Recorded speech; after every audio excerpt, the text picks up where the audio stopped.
dan tidak pilih kasih. Iko rumah Ustaz Ajisman mah ditinggal dulu, dan ada cerita tu dah Pak. Iko Buya mah rajin mengaji, nak ada cerita tu dah di dalam. Ya. Kalau sudah datang, karena sudah katakan tadi dampaknya sangat dahsyat dan tidak pilih kasih. Dan di saat itu Allah memperlihatkan juga kekuatan Allah, kekuasaan Allah. Buktinya apa? Anak umur 4 bulan selamat, ayahnya yang pandai berenang dan selamat itu. Kan Allah lihatkan kekuasaannya itu.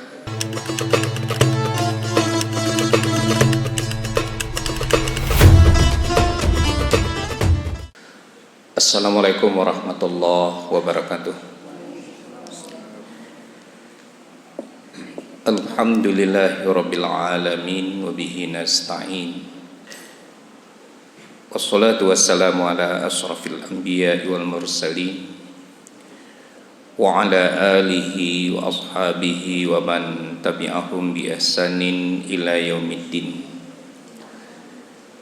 Asyhadu an la ilaha illallah wahdahu la syarikalah wa asyhadu anna Muhammadan abduhu wa rasuluh la nabiyya ba'da amma ba'du. Qauluhu ta'ala fil Qur'anil Karim. A'udzu billahi minasyaitonir rajim. Bismillahirrahmanirrahim. Walanabluwannakum bisyai'im minal khawfi wal ju'i wa naqsim minal amwali wal anfusi wath thamarat wa basyyiris sabirin alladzina idza asabathum musibah qalu inna lillahi wa inna ilaihi raji'un ulaika alaihim salawatum min rabbihim wa rahmah wa ulaika humul muhtadun. Sadaqallahul azim. Angku-angku Bapak dan Ibu sidang jemaah zuhur rahimakumullah, puji dan syukur selalu kita ucapkan kehadirat Allah Subhanahu wa taala. Salawat dan salam buat junjungan kita Nabi Muhammad sallallahu alaihi wasallam. Adapun judul kultum kita pada siang hari ini, musibah dan cara menyikapinya. Ta'rifu musibah atau pengertian musibah, sesuatu yang tidak kita inginkan kedatangannya, menyebabkan kerugian-kerugian. Jadi yang nama musibah itu tidak ada orang seorang Allah dan suku itu Pak. Tidak ada seorang Allah yang ingin itu. Tapi ini tibu. Kalaulah tibunya akan menyebabkan kerugian-kerugian. Itu musibah. Kata-kata musibah di dalam Al-Quran itu diulang sebanyak 77 kali. Apa hikmahnya sehingga diulang sampai 77 kali? Itu menunjukkan bahwa dampak dari musibah itu sangat mengerikan dan tidak pilih kasih. Iko rumah Ustaz Ajisman mah ditinggal dulu, dan ada cerita tu dah Pak. Iko Buya mah rajin mengaji, nak ada cerita tu dah di dalam. Ya. Kalau sudah datang, karena sudah katakan tadi dampaknya sangat dahsyat dan tidak pilih kasih. Dan di saat itu Allah memperlihatkan juga kekuatan Allah, kekuasaan Allah. Buktinya apa? Anak umur 4 bulan selamat, ayahnya yang pandai berenang dan selamat itu. Kan Allah lihatkan kekuasaannya itu. Kemudian kalau kita lihat atau kita ulang kembali baca ayat tadi, itu ada beberapa hal yang akan diberikan ujian kepada manusia. walanabluwannakum bisyai'im minal khaufi wal ju'i wa naqsim minal amwali wal anfusi was samarat wa basyirish sabirin. Sungguh akan kami uji kamu, pasti akan kami uji kamu, pasti. Jadi yang kita beragama ini Pak, itu tidak terlepas dari ujian Allah, pasti. Ya, dan ujian itu menjadikan derajat kita diangkat oleh Allah atau dihina oleh Allah sama sekali. Nah, apa ujiannya? Yang pertama, khauf, rasa takut. Ya. Kalau pejabat ada isu-isu di resafel, itulah takut. Kalau musim penghujan kini Pak, yang di tepi-tepi lereng gunung larso takut. Kemudian yang tetapi pantai larso takut. Ya. Dan kita yang membutuhkan transportasi antara Padang Panjang, Bukit Tinggi, Payakumbuh, ada rasa takut. Nah, seorang ibu yang tidak mempunyai penghasilan tetap, kemudian mempunyai anak 1, 2, 3, ada rasa takut. Rasa takut tidak bisa membiayai anak sekolah. Rasa takut tidak bisa magiah makan anak.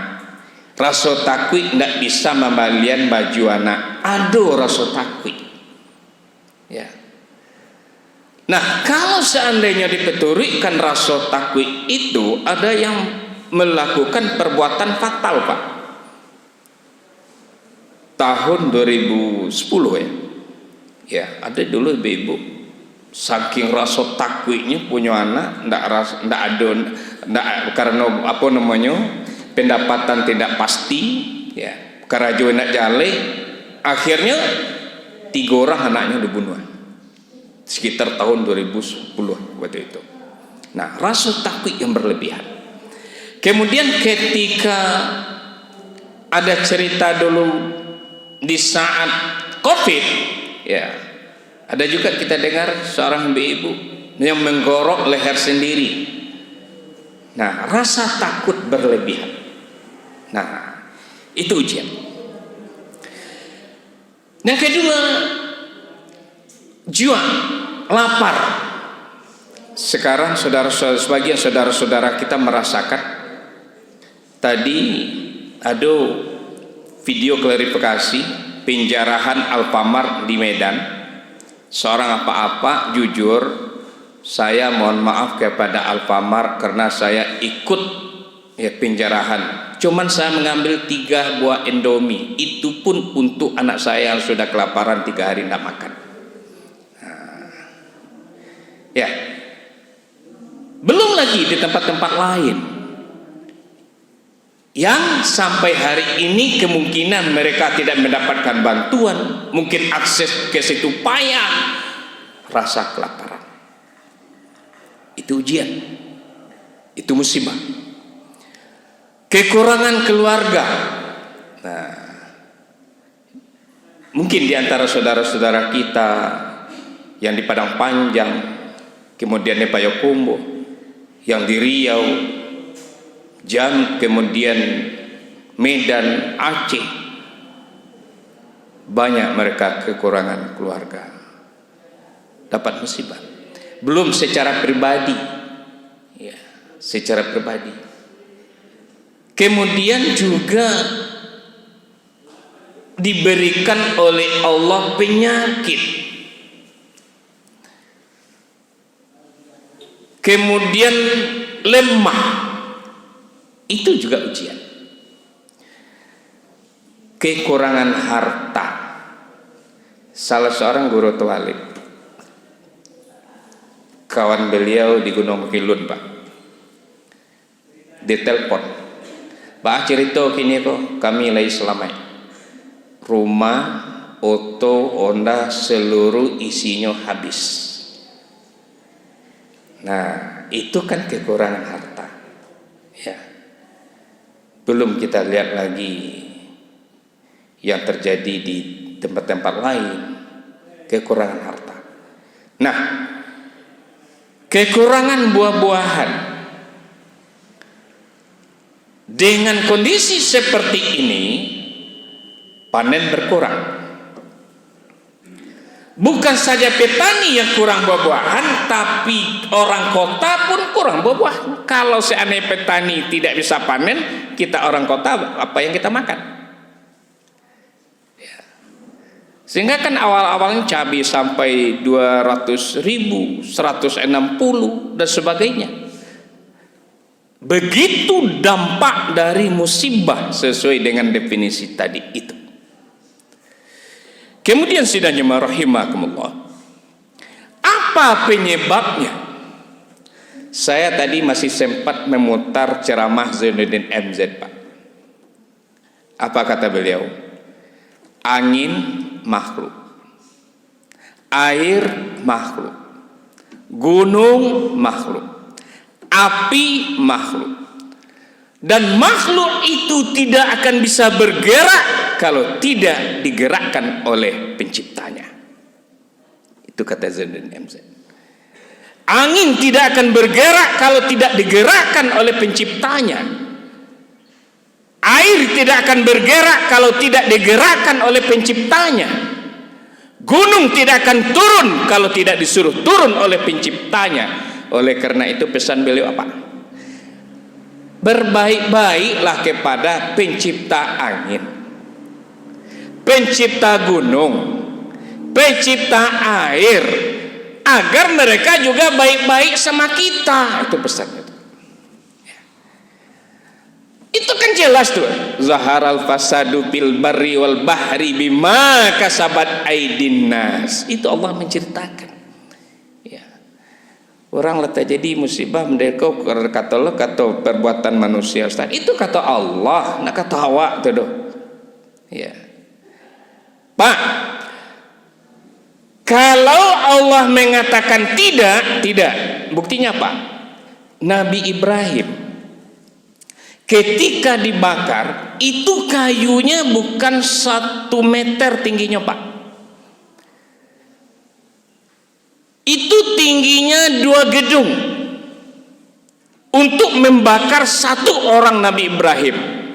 Tapi kata Allah kepada api apa? Ya narukuni bardan wa salaman ala Ibrahim. Wahai api, jadilah engkau dingin dan selamatkan Ibrahim. Api setinggi 2 gedung itu dingin, Pak. Karena seluruh makhluk tadi itu patuh kepada Sang Pencipta. Ketika Allah menyuruh wahai air naik, Nabi Nuh kapalnya bukan di pantai Padang, Pak, di Gunung Merapi. Tapi kata Allah, air naik, hujan turunkan. Nah, akhirnya bagaimana? Kapal yang di atas gunung tadi itu bisa berlayar karena dikejar oleh air sampai air ke Gunung Merapi. Kalau Allah sudah menyuruh, kun fayakun. Lalu hikmah dari musibah ini ada cinta Allah kepada kita. Dalam sebuah hadis dikatakan, innallaha idza ahabbal abdan ibtalahu. Apabila Allah, sesungguhnya Allah apabila mencintai seorang hamba, dia akan memberikan ujian kepadanya. Berarti ada hikmah di situ, Allah juga cinta kepada kita. Ya. Jadi tidak buruk saja kita ambil, Pak. Ingat apa-apa, ada dulu pesawat Adam Air. Kini Adam Air itu kan tidak bangkit. Ketika pesawat ini mau terbang, ada salah seorang penumpang ketinggalan. Ya. Dan tidak lama kemudian terdengarlah pesawat itu jatuh. alhamdulillah, untung hamba tadi nak capek tipu. Jadi bukan setiap musibah itu juga menjadi buruk kepada kita, Pak. Tidak. Seharusnya kan dia akan beli tiket lagi tuh. Tapi hikmah di belakangnya bagaimana? Saya hari Rabu kemarin itu mengantar anak ke Padang, Pak. Karena besok besok hari Kamisnya anak saya mau berangkat ke Mesir, ke Jakarta dulu. Dan jam 4 sore saya berangkat dari sini, nginap di Padang dulu. Besok antar ke airport, seharusnya berangkat jam 8, delay 2 jam, jam 10 jadi berangkat. Nah, setelah jam 10 take out, kami tunggu anak kami sampai di Jakarta, dapat berita sampai di saat menunggu itu dapat berita bahwa ada gelodo di Jembatan Kembar. Kalau seandainya jam 8 berangkat anak saya ke Jakarta, kemudian ketika anak saya berangkat, saya kembali ke Padang Panjang, saya yang menjadi korban di situ. Tapi karena delay tadi, apa hikmahnya? Saya tidak berangkat ke Padang Panjang. Dan saya tunggu sampai anak saya turun, ada telepon, kami sudah selamat sampai Jakarta. Dapat berita bahwa ada musibah di Jembatan Kembar. Nah, hikmahnya apa? Ketika delay itu kan biasanya kan membuat turu-turu bosawaknya itu. Tapi ada hikmah yang besar di belakang itu. Nah, oleh karenanya setiap musibah itu ada cinta Allah yang diberikan kepada hambanya, sebagaimana hadis yang kita sampaikan. Ya, innallaha idza ahabbal 'abdu ibtalahu. Apabila Allah mencintai seorang hamba, dia akan memberikan ujian kepadanya. Lalu bagaimana kita menyikapinya? Yang pertama, kita mustarja. Kita kembalikan kepada Allah, innalillahi wa inna ilaihi raji'un. Ucapkan itu. Yang kedua, bertaubat. Ya. Karena kita siang malam melakukan dosa. Ya ayyuhan nas annakum khata'una bil laili wa nahar wa ana aghfiru dzunuba jami'an fastaghfiruni aghfir lakum. Wahai manusia, sesungguhnya kalian melakukan dosa siang dan malam, minta ampunlah kepadaku, maka aku ampuni dosamu. Siang malam kita berdosa, Pak, bertobatlah. Yang ketiga, bersyukur. Ya, kan ada janji Allah tuh, la in syakartum la azidannakum wa in kafartum inna azabi lasyadid. Yang keempat, rela dengan qada Allah yang diberikan kepada kita. Jangan berturu-turu. Ya, Allah kena adil. Itu baga itu, mengundang balik itu. Rela, Pak. Karena kaltiko sudah terjadi dengan baturu-turu tadi itu ndak berubah keadaan. Rela. Yang terakhir, sabar. Innallaha ma'as sabirin. Itulah cara menyikapi musibah yang diberikan oleh Allah kepada kita. Lebih kurang mohon maaf, wabillahi taufiq wal hidayah. Wassalamualaikum warahmatullahi wabarakatuh.